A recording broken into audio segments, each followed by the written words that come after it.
அடுத்தடுத்த சிக்கல். நாம் தமிழர் கட்சியில் இருந்து மேலும் ஒரு மாவட்ட செயலாளர் விலகல். அதிர்ச்சியில் சீமான். வாங்க என்னன்னு சொல்லி பார்க்கலாம். அதுக்கு முன்னாடி நம்ம சேனலை சப்ஸ்கிரைப் பண்ணலாம், சப்ஸ்கிரைப் பண்ணிக்கோங்க. இப்ப தகவலுக்குள்ள போகலாம்.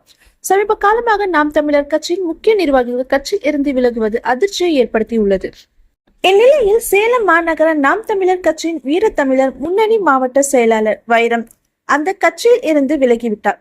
சீமான் மீது குற்றம் சாட்டி முன்வைத்து நேற்று தங்கம் உள்பட பல்வேறு மாவட்ட செயலாளர் முக்கிய நிர்வாகிகள் நாம் தமிழர் கட்சியில் இருந்து விலகிவிட்டனர்.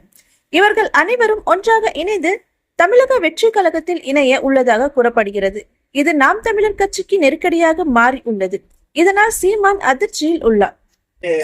சர்வாதிகாரம் இல்லாது எந்த ஒரு செயலையும் சரி செய்ய முடியாது. நீங்களும் நம்ம கட்சினா அதை பேச வேண்டியது. இங்க பாருங்க தம்பி, சர்வாதிகாரம் இல்லாத எந்த செயலும் நேர்மையா இருக்குது. நான் இல்ல, உலகம் முழுமைக்கு இருக்குது. ஏன்னா எங்க ஐயா இறையன்பு எழுதின புத்தகங்களை படிங்க. ஒரு சர்வாதிகாரி, ஒரு நேர்மையாளன் சர்வாதிகாரியா இருக்க முடியும். உங்களுக்கு ஒரு சர்வாதிகார கட்டட்டா எங்க தாத்தா காமராஜ், நேரு போன்ற மிகச்சிறந்த ஆட்சியாளர்கள் எல்லாரும் அன்பான சர்வாதிகாரியா தான் இருக்காங்க.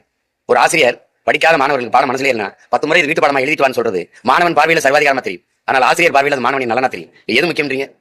ஒரு குழந்தை சாக கிடக்கு, என் கையில அதை காப்பாற்ற ஊசி மருந்து இருக்கு. போட்டா குழந்தைக்கு வலிக்கும், போட்டா தான் குழந்தை பொழைக்கும். வலியை பொருட்படுத்தி நான் போடாம போட்டா, இல்ல வலியை பொருட்படுத்தாம போட்டு காப்பாத்தட்டா என்ன செய்யணும்? கட்சினா அப்படி கிடையாது தம்பி. கட்சினா அப்படி கிடையாது. ஒரு விதி இருக்கு, ஒரு முறை இருக்கு.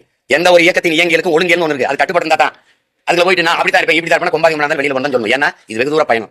அதுல போயிட்டு அவர் சர்வாதிகாரியா இருக்கிறாரு. இப்போ நீங்க சர்வாதிகாரம் இல்லாத போயிருந்துங்க, போய் யார் வேணாது அவருக்கு உரிமை கிடையாது. அப்படி யாரும் உரிமை கிடையாது. இது கட்சி பிரச்சனை, மக்கள் பிரச்சனை. இவ்வளவு நேரம் மக்கள் பிரச்சனை பேசிட்டு இருந்தேன். நீங்க கேவலமான ஒரு பிரச்சனை பேசிட்டு. இது ரொம்ப சாதாரண தம்பி. இது ஏன் பிரச்சனை? உங்க பிரச்சனையா? இது நாட்டு பிரச்சனையா? நாட்டு பிரச்சனையா? இது மக்களுக்கு பிரச்சனையா? சொல்லிட்டு இருக்கட்டும் தம்பி, சொல்லிட்டு இருக்கட்டும். உங்களுக்கு குடிச்சிட்டாருல என்ன போடுங்க. நான் என்ன பேசுறேன், நீங்க பேசுறீங்க. அதனால விலைவாசி ஏறிச்சு. அதனால தான் மக்களுக்கு பிரச்சனை இருக்கா? பெட்ரோல் டீசல் விலை ஏறிச்சா? அதை விடுங்க, அதை விடுங்க.